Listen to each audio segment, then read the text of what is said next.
Agatha Christie, the clergyman's daughter. "I wish," said Tuppence, roaming moodily round the office, "that we could befriend a clergyman's daughter." "Why?" asked Tommy. "You may have forgotten the fact, but I was once a clergyman's daughter myself. I remember what it was like, hence this altruistic urge, this spirit of thoughtful consideration for others, this—" "You are getting ready to be Roger Sheringham, I see," said Tommy. "If you will allow me to make a criticism, you talk quite as much as he does, but not nearly so well." "On the contrary," said Tuppence, "there is a feminine subtlety about my conversation, a je ne sais quoi, that no gross male could ever attain to. I have, moreover, powers unknown to my prototype. Do I mean prototype? Words are such uncertain things. They so often sound well, but mean the opposite of what one thinks they do." "Go on," said Tommy kindly. I was only pausing to take breath. "Touching these powers, it is my wish today to assist a clergyman's daughter. You will see, Tommy, the first person to enlist the aid of Blunt's brilliant detectives will be a clergyman's daughter." "I'll bet you it isn't," said Tommy. "Done," said Tuppence. "Hist! To your typewriters. Oh, Israel, one comes." Mr. Blunt's office was humming with industry as Albert opened the door and announced, "Miss Monica Dean." A slender, brown-haired girl, rather shabbily dressed, entered and stood hesitating. Tommy came forward. "Good morning, Miss Dean. Won't you sit down and tell us what we can do for you? By the way, let me introduce my confidential secretary, Miss Sheringham." "I am delighted to make your acquaintance, Miss Dean," said Tuppence. "Your father was in the church, I think." "Yes, he was. But how did you know that?" "Oh, we have our methods," said Tuppence. "You mustn't mind me rattling on. Mr. Blunt likes to hear me talk. He always says it gives him ideas." The girl stared at her. She was a slender creature, not beautiful, but possessing a wistful prettiness. She had a quantity of soft mouse-coloured hair, and her eyes were dark blue and very lovely, though the dark shadows round them spoke of trouble and anxiety. "Will you tell me your story, Miss Dean?" said Tommy. The girl turned to him gratefully. "It's such a long, rambling story," said the girl. "My name is Monica Dean. My father was the rector of Little Hampsley in Suffolk. He died 3 years ago, and my mother and I were left very badly off. I went out as a governess, but my mother became a confirmed invalid, and I had to come home to look after her. We were desperately poor, but one day we received a lawyer's letter telling us that an aunt of my father's had died and had left everything to me. I had often heard of this aunt, who had quarrelled with my father many years ago, and I knew that she was very well off, so it really seemed that our troubles were at an end. But matters did not turn out quite as well as we had hoped. I inherited the house she had lived in, but after paying 1 or 2 small legacies, there was no money left. I suppose she must have lost it during the war, or perhaps she had been living on her capital. Still, we had the house, and almost at once we had a chance of selling it at quite an advantageous price.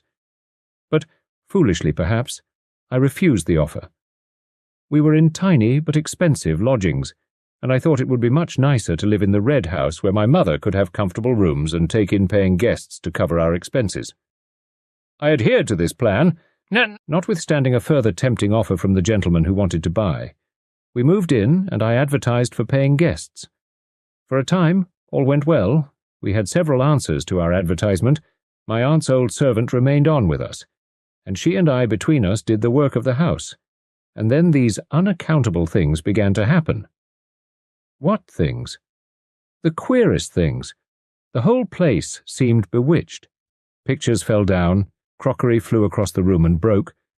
One morning, we came down to find all the furniture moved round. At first we thought someone was playing a practical joke, but we had to give up that explanation. Sometimes, when we were all sitting down to dinner, a terrific crash would be heard overhead. We would go up and find no one there, but a piece of furniture thrown violently to the ground. "A poltergeist," cried Tuppence, much interested. "Yes, that's what Dr. O'Neill said, though I don't know what it means." "It's a sort of evil spirit that plays tricks," explained Tuppence, who in reality knew very little of the subject, and was not even sure that she had got the word poltergeist right. Well, at any rate, the effect was disastrous. Our visitors were frightened to death and left as soon as possible. We got new ones, and they, too, left hurriedly. I was in despair, and, to crown all, our own tiny income ceased suddenly.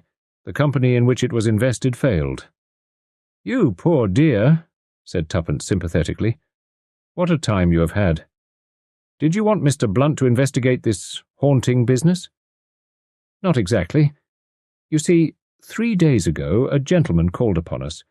His name was Dr. O'Neill. He told us that he was a member of the Society for Physical Research, and that he had heard about the curious manifestations that had taken place in our house and was much interested. So much so that he was prepared to buy it from us and conduct a series of experiments there. Well, of course, at first I was overcome with joy. It seemed the way out of all our difficulties, but yes, perhaps you will think me fanciful. Perhaps I am. But oh, I'm sure I haven't made a mistake. It was the same man." "What same man?" "The same man who wanted to buy it before." "Oh, I'm sure I'm right." "But why shouldn't it be? You don't understand. The two men were quite different name and everything. The first man was quite young, a spruce dark young man of 30-odd. Dr. O'Neill is about 50. He has a grey beard and wears glasses and stoops. But when he talked, I saw a gold tooth on one side of his mouth. It only shows when he laughs. The other man had a tooth in just the same position, and then I looked at his ears. I had noticed the other man's ears, because they were a peculiar shape with hardly any lobe. Dr. O'Neill's were just the same. Both things couldn't be a coincidence, could they? I thought, and finally I wrote and said I would let him know in a week. I had noticed Mr. Blunt's advertisement some time ago, as a matter of fact, in an old paper that lined one of the kitchen drawers. I cut it out and came up to town." "You were quite right," said Tuppence, nodding her head with vigour. "This needs looking into." "A very interesting case, Miss Dean," observed Tommy. "We shall be pleased to look into this for you, Miss Sheringham?" "Rather," said Tuppence, "and we'll get to the bottom of it too." "I understand, Miss Dean," went on Tommy, "that the household consists of you and your mother, and a servant. Can you give me any particulars about the servant?" "Her name is Crockett. She was with my aunt about 8 or 10 years. She is an elderly woman, not very pleasant in manner, but a good servant. She is inclined to give herself airs because her sister married out of her station. Crockett has a nephew whom she is always telling us is quite the gentleman." Said Tommy, rather at a loss how to proceed. Tuppence had been eyeing Monica keenly. Now she spoke with sudden decision. "I think the best plan would be for Miss Dean to come out and lunch with me. It's just on 1 o'clock. I can get full details from her." "Certainly, Miss Sheringham," said Tommy. "An excellent plan." "Look here," said Tuppence, when they were comfortably ensconced at a little table in a neighbouring restaurant. "I want to know. Is there any special reason why you want to find out about all this?" Monica blushed. "Well, you see—" "Out with it," said Tuppence encouragingly. "Well, there are 2 men who want to marry me. The usual story, I suppose. One rich, one poor, and the poor one is the one you like." "I don't know how you know all these things," murmured the girl. "That's a sort of law of nature," explained Tuppence. "It happens to everybody. It happens to me. You see, even if I sell the house, it won't bring us enough to live on. Gerald is a dear, but he's desperately poor, though he's a very clever engineer, and if only he had a little capital, his firm would take him into partnership. The other, Mr. Partridge, is a very good man, I am sure, and well off, and if I married him, it would be an end of all our troubles." But, "I know," said Tuppence sympathetically. "It isn't the same thing at all. You can go on telling yourself how good and worthy he is, and adding up his qualities as though they were an addition sum, and it all has a simply refrigerating effect." Monica nodded. "Well," said Tuppence, "I think it would be as well if we went down to the neighbourhood and studied matters upon the spot. What is the address?" "The Red House, Staunton in the Marsh." Tuppence wrote down the address in her notebook. "I didn't ask you," Monica began. About terms," she ended, blushing a little. "Our payments are strictly by results," said Tuppence gravely. "If the secret of the Red House is a profitable one, as seems possible from the anxiety displayed to acquire the property, we should expect a small percentage. Otherwise, nothing." "Thank you very much," said the girl gratefully. "And now," said Tuppence, "don't worry. Everything's going to be all right. Let's enjoy lunch and talk of interesting things." "Well," said Tommy, looking out of the window of the Crown and Anchor, "here we are at Toad in the Hole, or whatever this blasted village is called." "Let us review the case," said Tuppence. "By all means," said Tommy. "To begin with, getting my say in first, I suspect the invalid mother." "Why?" "My dear Tuppence, grant that this poltergeist business is all a put-up job, got up in order to persuade the girl to sell the house. Someone must have thrown the things about. Now the girl said everyone was at dinner, but if the mother is a thoroughgoing invalid, she'd be upstairs in her room. If she was an invalid, she could hardly throw furniture about."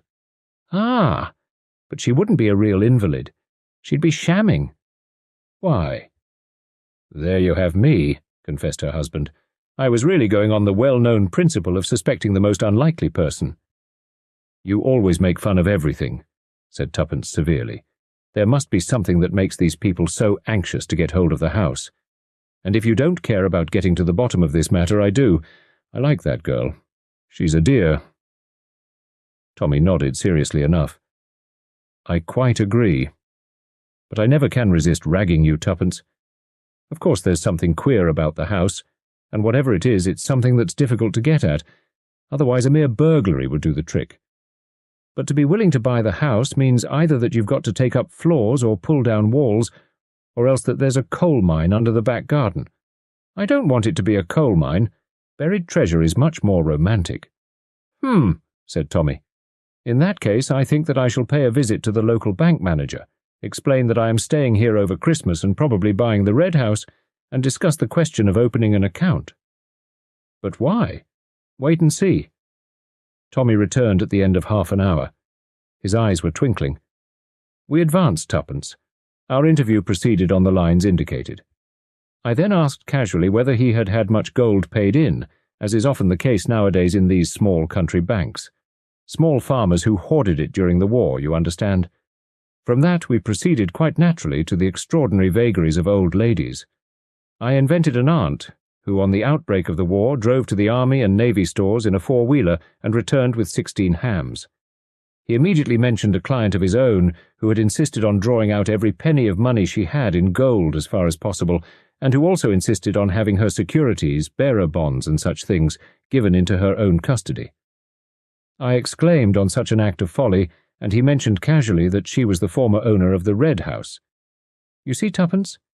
She drew out all this money, and she hid it somewhere. You remember that Monica Dean mentioned that they were astonished at the small amount of her estate? Yes, she hid it in the Red House, and someone knows about it. I can make a pretty good guess who that someone is, too." "Who?" "What about the faithful Crockett? She would know all about her mistress's peculiarities." "And that gold-toothed Dr. O'Neill?" "The gentlemanly nephew, of course, that's it. But whereabouts did she hide it? You know more about old ladies than I do, Tuppence. Where do they hide things?" "Wrapped up in stockings and petticoats under mattresses." Tommy nodded. "I expect you're right.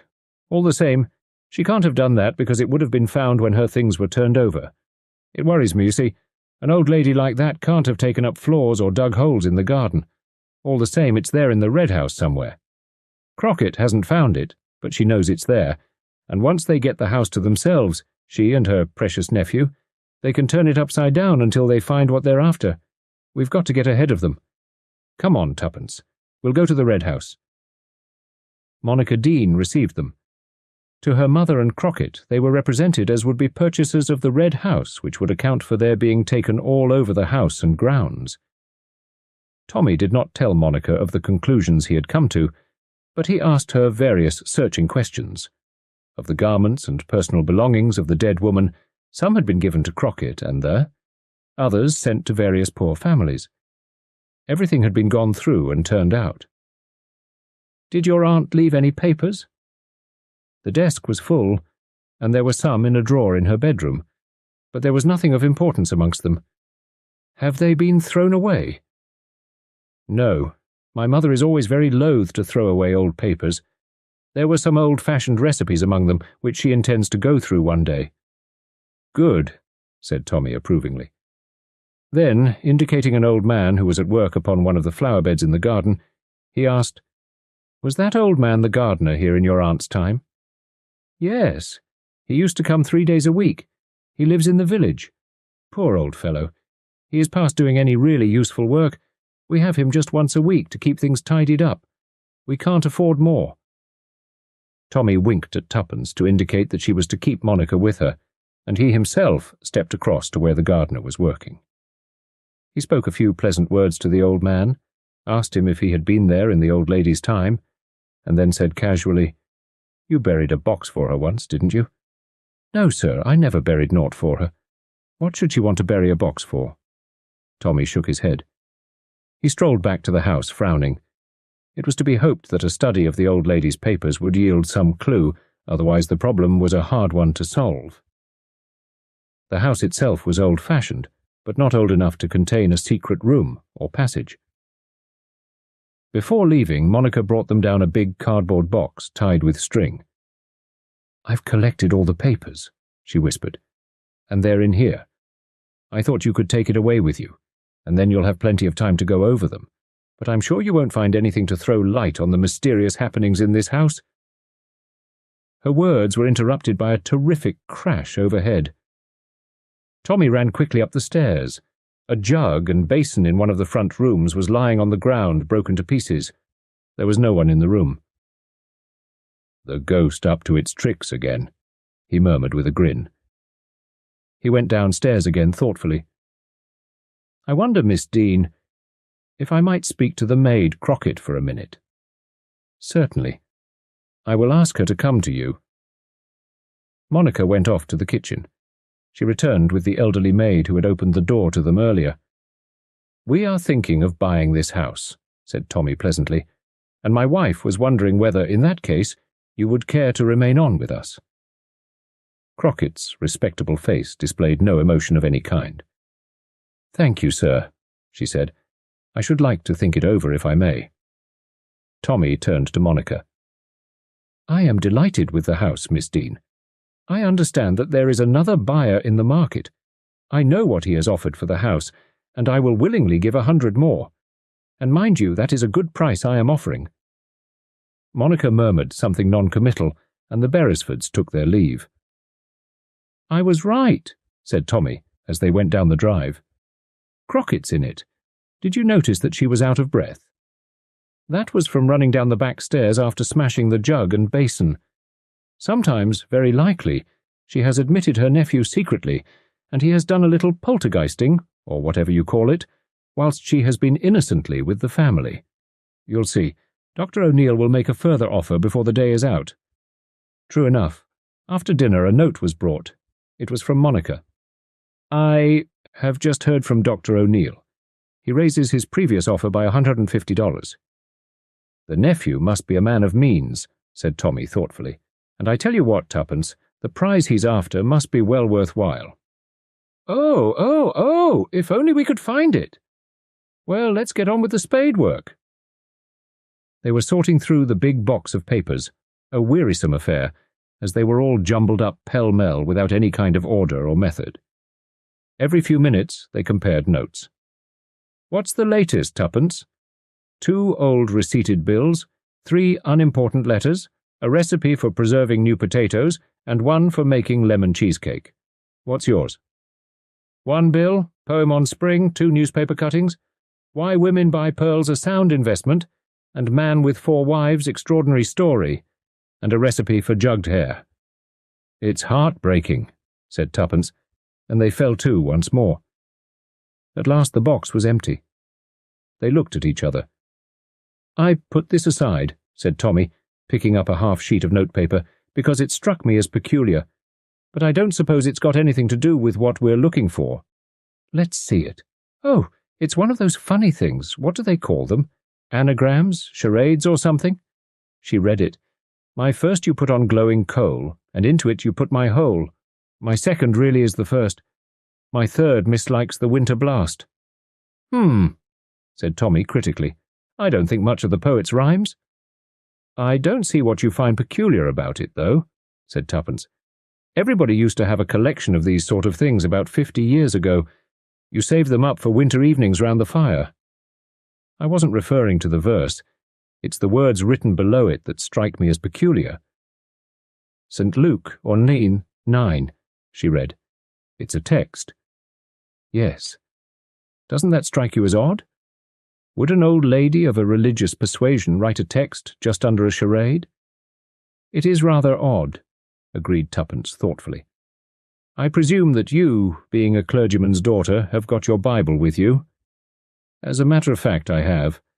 Aha, you didn't expect that. Wait a sec. Tuppence ran to her suitcase, extracted a small red volume, and returned to the table. She turned the leaves rapidly. Here we are. Luke, chapter 1, verse 9. Oh, Tommy, look. Tommy bent over and looked where Tuppence's small finger pointed to a portion of the verse in question. Seek, and ye shall find.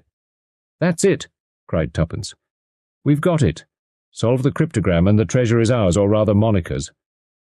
Well, let's get to work on the cryptogram, as you call it. My first you put on glowing coal. What does that mean, I wonder? Then, my second really is the first. That's pure gibberish. It's quite simple, really, said Tuppence kindly. It's just a sort of knack. Let me have it. Tommy surrendered it willingly. Tuppence ensconced herself in an armchair and began muttering to herself with bent brows. It's quite simple, really, murmured Tommy when half an hour had elapsed. Don't crow. We're the wrong generation for this. I've a good mind to go back to town tomorrow and call on some old pussy who would probably read it as easy as winking. It's a knack, that's all. Well, let's have one more try. There aren't many things you can put on glowing coal, said Tuppence thoughtfully. There's water to put it out, or wood, or a kettle. It must be one syllable, I suppose. What about wood, then? You couldn't put anything into wood, though. There's no one-syllable word instead of water, but there must be one-syllable things you can put on a fire in the kettle line. Saucepans, mused Tuppence. Frying pans. How about pan, or pot? What's a word beginning pan or pot that is something you cook? Pottery, suggested Tommy. You bake that in the fire. Wouldn't that be near enough? The rest of it doesn't fit. Pancakes? No. Oh, bother. They were interrupted by the little serving-maid, who told them that dinner would be ready in a few minutes. Only Mrs. Lumley. She wanted to know if you'd like your potatoes fried or boiled in their jackets. She's got some of each. Boiled in their jackets, said Tuppence promptly. I love potatoes. She stopped dead with her mouth open. What's the matter, Tuppence? Have you seen a ghost? Tommy, cried Tuppence. Don't you see? That's it. The word, I mean. Potatoes. My first you put on glowing coal, that's pot. And into it you put my whole. My second really is the first. That's A, the first letter of the alphabet. My third mislikes the wintry blast. Cold toes, of course. You're right, Tuppence. Very clever of you. But I'm afraid we've wasted an awful lot of time over nothing. Potatoes don't fit in at all with missing treasure. Half a sec, though. What did you read out just now when we were going through the box? Something about a recipe for new potatoes. I wonder whether there's anything in that. He rummaged hastily through the pile of recipes. Here it is. To keep new potatoes. Put the new potatoes into tins and bury them in the garden. Even in the middle of winter, they will taste as though freshly dug. We've got it, screamed Tuppence. That's it. The treasure is in the garden, buried in a tin. But I asked the gardener. He said he'd never buried anything. Yes, I know. But that's because people never really answer what you say. They answer what they think you mean. He knew he'd never buried anything out of the common. We'll go tomorrow and ask him where he buried the potatoes. The following morning was Christmas Eve. By dint of inquiry, they found the old gardener's cottage. Tuppence broached the subject after some minutes' conversation. I wish one could have new potatoes at Christmas time, she remarked. Wouldn't they be good with turkey? Do people round here ever bury them in tins? I've heard that keeps them fresh." "Aye, that they do," declared the old man. "Old Miss Dean, up to the Red House, she allus had 3 tins buried every summer, and as often as not forgot to have 'em dug up again. In the bed by the house, as a rule, didn't she?" "No, over against the wall by the fir tree." Having got the information they wanted, they soon took their leave of the old man, presenting him with 5 shillings as a Christmas box. "And now for Monica," said Tommy. "Tommy, you have no sense of the dramatic. Leave it to me. I've got a beautiful plan. Do you think you could manage to beg, borrow, or steal a spade?" Somehow or other, a spade was duly produced, and that night, late, 2 figures might have been seen stealing into the grounds of the Red House. The place indicated by the gardener was easily found, and Tommy set to work. Presently his spade rang on metal, and a few seconds later he had unearthed a big biscuit tin. It was sealed round with adhesive plaster and firmly fastened down, but Tuppence, by the aid of Tommy's knife, soon managed to open it. Then she gave a groan. The tin was full of potatoes. She poured them out so that the tin was completely empty, but there were no other contents. "Go on digging, Tommy." It was some time before a second tin rewarded their search, as before Tuppence unsealed it. "Well?" demanded Tommy anxiously. "Potatoes again!" "Damn!" said Tommy, and set to once more. "The 3rd time is lucky," said Tuppence consolingly. "I believe the whole thing's a mare's nest," said Tommy gloomily, but he continued to dig. At last, a 3rd tin was brought to light. "Potatoes again," began Tuppence, then stopped. "Oh, Tommy, we've got it. It's only potatoes on top. Look." She held up a big, old-fashioned velvet bag. "Cut along home," cried Tommy. "It's icy cold. Take the bag with you. I must just shovel back the earth, and may 1,000 curses light upon your head, Tuppence, if you open that bag before I come. I'll play fair. Ouch. I'm frozen." She beat a speedy retreat. On arrival at the inn, she had not long to wait. Tommy was hard upon her heels, perspiring freely after his digging and the final brisk run. "Now then," said Tommy, "the private inquiry agents make good. Open the loot, Mrs. Beresford." Inside the bag was a package done up in oil silk and a heavy chamois leather bag. They opened the latter first. It was full of gold sovereigns. Tommy counted them. £200. That was all they would let her have, I suppose. Cut open the package. Tuppence did so. It was full of closely folded banknotes. Tommy and Tuppence counted them carefully. They amounted to exactly £20,000. "Whew," said Tommy. "Isn't it lucky for Monica that we're both rich and honest? What's that done up in tissue paper?" Tuppence unrolled the little parcel and drew out a magnificent string of pearls, exquisitely matched. "I don't know much about these things," said Tommy slowly, "but I'm pretty sure that those pearls are worth another £5,000 at least. Look at the size of them. Now I see why the old lady kept that cutting about pearls being a good investment. She must have realized all her securities and turned them into notes and jewels. Oh, Tommy, isn't it wonderful? Darling Monica. Now she can marry her nice young man and live happily ever afterwards like me." "That's rather sweet of you, Tuppence. So you are happy with me?" "As a matter of fact," said Tuppence, "I am. But I didn't mean to say so. It slipped out. What with being excited and Christmas Eve and one thing and another." "If you really love me," said Tommy, "will you answer me one question?" "I hate these catches," said Tuppence. "But, well, all right." "Then how did you know that Monica was a clergyman's daughter?" "Oh, that was just cheating," said Tuppence happily. "I opened her letter making an appointment, and a Mr. Dean was father's curate once, and he had a little girl called Monica, about 4 or 5 years younger than me. So I put 2 and 2 together." "You are a shameless creature," said Tommy. "Hullo, there's 12 o'clock striking. Happy Christmas, Tuppence." "Happy Christmas, Tommy. It'll be a happy Christmas for Monica, too, and all owing to us. I am glad. Poor thing, she has been so miserable. Do you know, Tommy, I feel all queer and choky about the throat when I think of it." "Darling Tuppence," said Tommy.